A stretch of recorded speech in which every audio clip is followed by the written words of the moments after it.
এইখানে দেখেন স্বাস্থ্যমন্ত্রী, তারপরে আমাদের স্বরাষ্ট্রমন্ত্রী, অনেক মন্ত্রী নাই, মন্ত্রীদের চেয়ার সব খালি। এ ব্যাপারে আপনার সহযোগিতা চাচ্ছি মাননীয় স্পিকার। বলার আগে যদি নিজের দিকে তাকায় বলতেন, সংসদ বিরোধী দলের নেতা এবং উপনেতা দুইজনের কেউই নাই। বিরোধী দলের নেতা না থাকলে অসুবিধা নাই, মন্ত্রীদের থাকা প্রয়োজন। তাদের সমস্যা তো মন্ত্রীদের পক্ষেই তারা বলবেন। আপনাকে অনেক অনেক ধন্যবাদ। আমি লক্ষ্য করছি বাজেট অধিবেশনে অধিকাংশ সময় আমাদের অধিকাংশ মন্ত্রীরা থাকেন না। এটা তো আমরা আসলে এত নোট করে নিয়ে আসি, আমাদের সরকারি দল বিরোধী দল সকলে বক্তব্য দেন। এইখানে দেখেন স্বাস্থ্যমন্ত্রী, তারপরে আমাদের স্বরাষ্ট্রমন্ত্রী, অনেক মন্ত্রী নাই, মন্ত্রীদের চেয়ার সব খালি। এ ব্যাপারে আপনার সহযোগিতা চাচ্ছি মাননীয় স্পিকার। ধন্যবাদ। ধন্যবাদ। অধিবেশন আমরা মাননীয় মন্ত্রীদের আরো উপস্থিতি দেখতে চাই।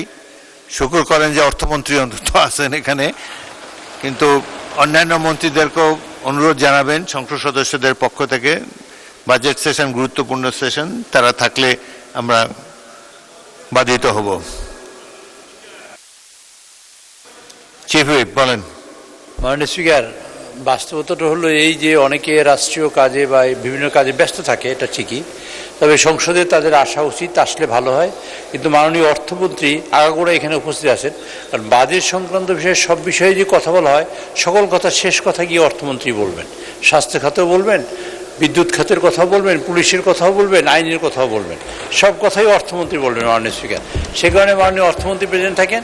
মাননীয় আমাদের মহাসচিব এবং এলজেডি মন্ত্রী মহোদয় তিনি সবসময় উপস্থিত থাকেন, অন্যান্য মন্ত্রীও থাকেন। তবে আমি আশা করব অন্যান্য যেসব মন্ত্রী এখানে উপস্থিত থাকেন না, তারা যেন উপস্থিত থাকেন এবং সংসদকে উপভোগ করেন, এবং বিরোধী দল না, সরকারি দলের যেসব সদস্য যেসব কথা বলেন সেগুলো মনোযোগ সহকারে শুনেন এবং সেগুলো যেন সমস্যা সমাধানের ব্যাপারে তারা অগ্রগণী ভূমিকা পালন করেন। মাননীয় স্পিকার, আপনাকে ধন্যবাদ।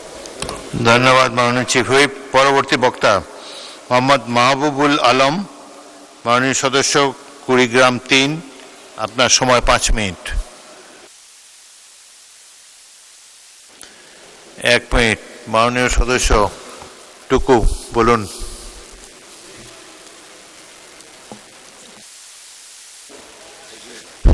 ধন্যবাদ মাননীয় স্পিকার। আমাদের মাননীয় বিরোধী দলের সংসদ সদস্য বললেন আমাদের মন্ত্রীরা নাই। ঠিক আছে, বলার আগে যদি নিজের দিকে তাকায় বলতেন, সংসদ বিরোধী দলের নেতা এবং উপনেতা দুইজনের কেউই নাই।